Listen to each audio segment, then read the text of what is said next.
The necklace. She was one of those pretty and charming girls born, as though fate had blundered over her, into a family of artisans. She had no marriage portions, no expectations, no means of getting known, understood, loved, and wedded by a man of wealth and distinction, and she let herself be married off to a little clerk in the Ministry of Education. Her tastes were simple because she had never been able to afford any other.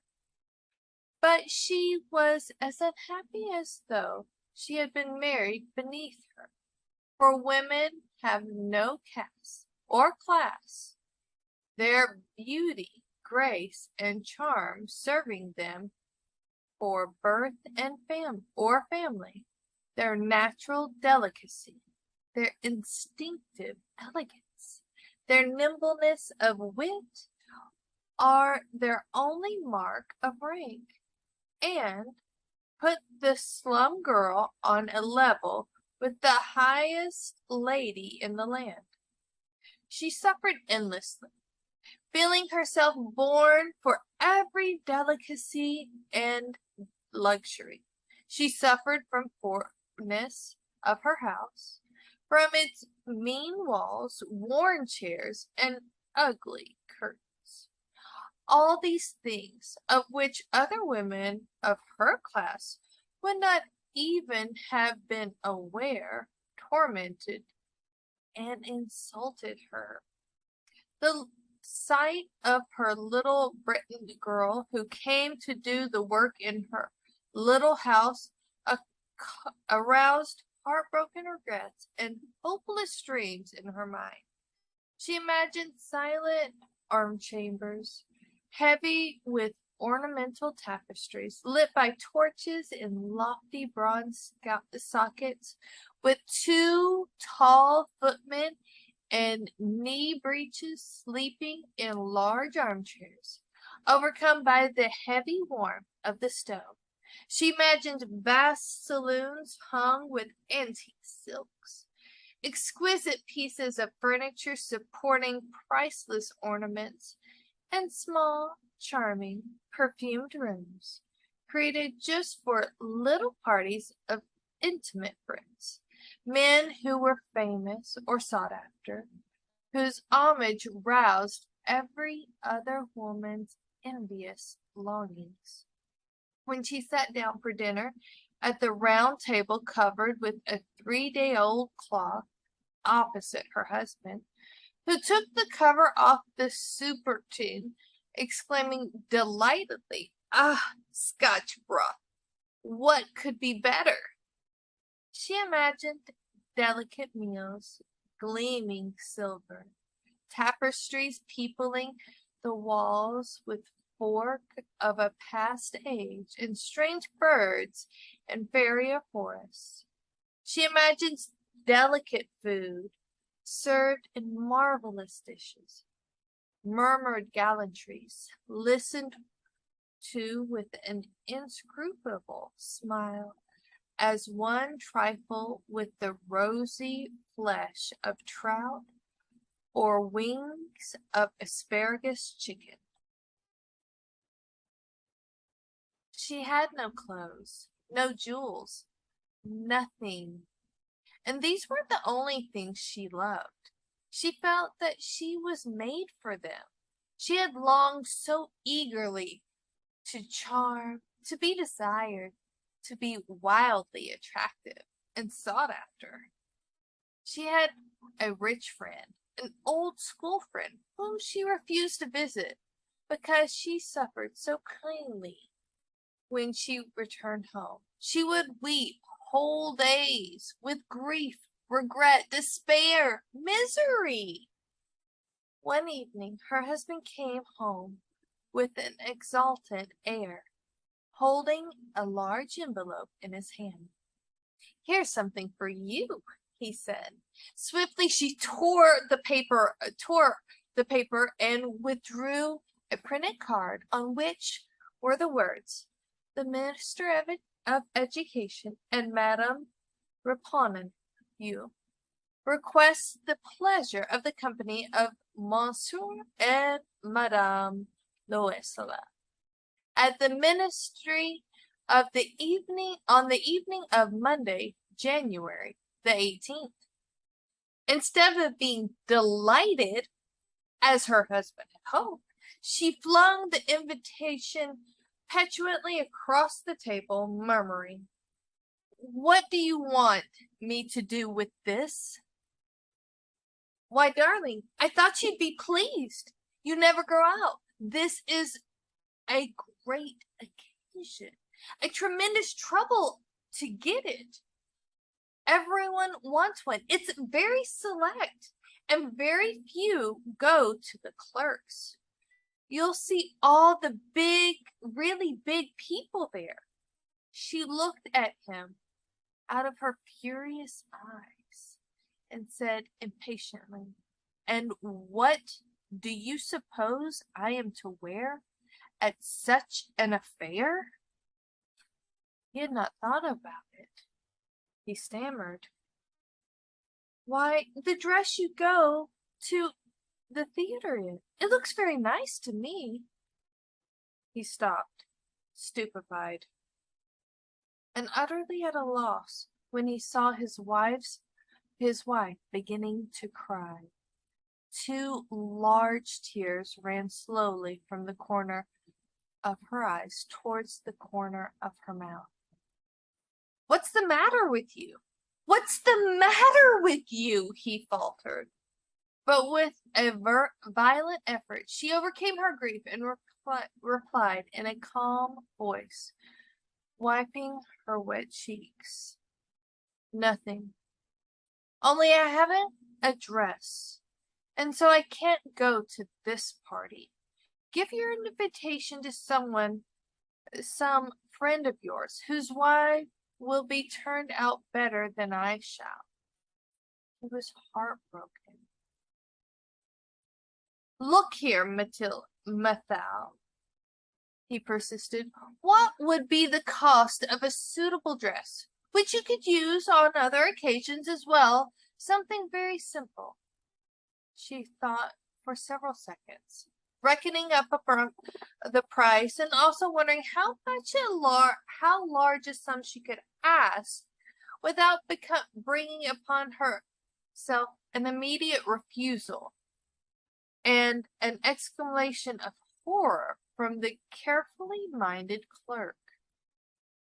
At last she replied with some hesitation, "I don't know exactly, but I think I could do it on 400 francs. He grew slightly pale, for this was the exact amount he had been saving for a gun, intending to go to get a little shooting next summer on the plains of Natal, with some friends who were lark shooting there on Sunday. "Nevertheless," he said, "very well. I'll give you 400 francs, but try and get a really nice dress with the money." The next day, the day of the party drew near, and Madame Loisel seemed sad, uneasy, and anxious. Her dress was ready. However, one evening her husband said to her, "What's the matter? You've been odd, very odd, for the last 3 days." "I'm utterly miserable about not having any jewels, not a single stone to wear," she replied. "I shall look like absolutely no one. I would almost rather not go to the party." "Wear flowers," he said. "They're very smart this time of year. For 10 francs you could get 2 or 3 gorgeous roses." She was not convinced. "No, there's nothing so humiliating as looking poor in the middle of a lot of rich women." "How stupid are you!" exclaimed her husband. "Go and see Madame Forestier, and ask her to lend you some Jules. You know her quite well enough for that. She uttered a cry of delight. That's true. I never thought of it. The next day she went to see her friend and told her her troubles. Madame Forestier went to her dressing table and took up a large box, brought it to Madame Loisel, and opened it and said, "Choose, my dear." First she saw some bracelets, then a pearl necklace, then a Venetian cross in gold with gems of exquisite workmanship. She tried the effect of the jewels before the mirror, hesitating, unable to make up her mind to leave them, to give them up. She kept asking, "Haven't you anything else?" "Yes, look for yourself." "I don't know what you like best." Suddenly she discovered in a black satin case a superb diamond necklace. Her heart began to beat covetously. Her hands trembled as she lifted it. It fastened around her neck, upon her high dress, and remained in ecstasy at sight of herself. Then, without hesitation, she asked in anguish, "Could you lend me this, just this alone?" "Yes, of course." She flung herself on her friend's breast, embraced her frenziedly, and went away with her treasure. The day of the party arrived. Madame Loisel was a success. She was the prettiest woman present, elegant, graceful, smiling, quite above herself with happiness. All the men stared at her, inquired her name, and asked to be introduced to her. All of the under-secretaries of state were eager to waltz with her. The minister noticed her. She danced madly, ecstatically,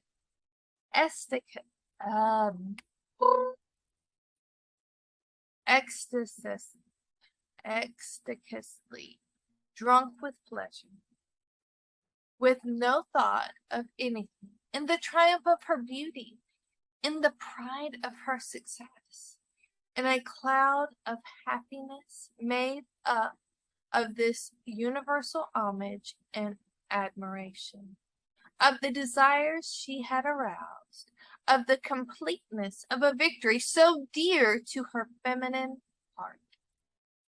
She left about 4 o'clock in the morning. Since midnight her husband had been dozing in the deserted little room, in company with 3 other men whose wives were having a good time. He threw over her shoulders the garment he had brought for them to go home in, modest everyday clothes, whose poverty clashed with the beauty of the ball dress. She was conscious of this and was anxious to hurry away, so that she should not be noticed by other women putting on costly furs. Loisel restrained herself. "Wait a little. You'll catch a cold in the open. I'm going to fetch a cab." But she didn't listen to him, and rapidly descended the staircase. When they were out in the street, they could not find a cab. They began to look for one, shouting at the drivers whom they saw passing in the distance. They walked down towards the Seine, desperate and shivering. At last they found on the quay one of those old night-prowling carriages which are only to be seen in Paris after dark, as though they were ashamed of their shabbiness in the daylight. It brought them to their door in the Rue des Martyrs, and sadly they walked up to their own apartment. It was the end for her. As for him, he was thinking that he must be at the office at 10. She took off the garment in which she had wrapped her shoulders, so as she could see herself in all her glory before the mirror. Suddenly she uttered a cry. The necklace was no longer around her neck. "What's the matter with you?" he asked her husband. "You're already half undressed. She turned towards him in the most utmost distress. I've no longer got Madame Forstier's necklace. He started with astonishment. What? Impossible! They searched the folds of her dress, the folds of the coat, and in every pocket, everywhere. They could not find it. Are you sure you still had it when you came away from the ball? He asked. Yes, I touched it in the hall of the ministry. But if you had lost it in the streets, we should have heard it fall. Yes, probably we should. Did you take the number of the cab? No. You didn't notice it? Did you? No. They stared at one another, dumbfounded. At last Louis put on his clothes again. I'll go over all the grounds we walked, he said, and see if I can find it. He went out. She remained in her evening clothes, lacking strength to get into bed, huddled on a chair, without violation or power of thought. Her husband returned about 7. He had found nothing. He went to the police station, to the newspapers, to offer a word, to the cab companies, everywhere that a ray of hope impelled him. She waited all day in the same state of bewilderment at the fearful catastrophe. Louis came home at night, his face lined and pale. He had discovered nothing. You must write to your friend, he said, and tell her you've broken the clasp of her necklace and are getting it mended. That will give us time to look about us. By the end of the week, they had lost all hope. Loisel, who had aged 5 years, declared, we must see about replacing the diamonds. Next day, they took the box which had held the necklace and went to the jeweler whose name was inside. He consulted his books. It was not I who sold this necklace, madame. I must have merely supplied the clasp. Then they went from jeweler to jeweler, searching for another necklace like the first, consulting their memories, both ill with remorse and anguish of mind. In a shop at the Palais Royal, they found a string of diamonds which seemed to them exactly like the one they were looking for. It was worth 40,000 francs. They were allowed to have it for 36,000. They begged the jeweler not to sell it for 3 days. They arranged matters on the understanding that it would be taken back for 34,000 francs if the first one were found before the end of February. Loisel possessed 18,000 francs left to him by his father. He intended to borrow the rest. He did borrow it, getting 1,000 from one man, 500 from another, 5 louis here, 3 louis here. He gave notes on hand, entered into ruinous agreements, did business with usurers and the whole tribe of moneylenders. He mortgaged the whole remaining years of his existence, risked his signature without knowing if he could honor it, and, appalled at the anguishing face of the future, at the black misery about to fall upon him, at the prospect of every possible physical privation and moral torture, he went to get a new necklace and put down upon the jeweler's counter 36,000 francs. When Madame Loisel took back the necklace to Madame Forestier, the latter said to her in a chilly voice, "You ought to have brought it back sooner." I might have needed it. She did not, as her friend feared, open the case. If she had noticed the substitution, what would she have thought? What would she have said? What would she have not taken her for a thief?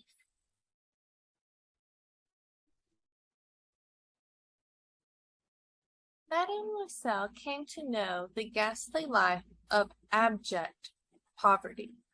From the first day she played her part heroically. This fearful debt must be paid off. She would pay it. The servant was dismissed. They changed their flat. They took a garret under the roof. She came to know the heavy work of the house, the hateful duties of the kitchen. She washed the plates, wearing out her pink nails on the coarse pottery and the bottoms of the pans. She washed the dirty linens, the shirts, the dishcloths, and hung them out to dry on a string. Every morning she took the dustbin down into the street and carried up the water, sopping with each landing to get her breath. And clad like a poor woman, she went to the fruiterer, to the grocer, to the butcher, a basket on her arms, haggling, insulted, fighting for every wretched halfpenny of her money. Every month's notes had been paid off, others renewed, and time gained. Her husband worked in the evenings at putting straight a merchant's accounts, and often at night he did copying at 2 pence to halfpence a page. And this life lasted 10 years. At the end of 10 years, everything was paid off. Everything. The usurer's charge and the accumulation of superimposed interest. Madame Loisel looked old now.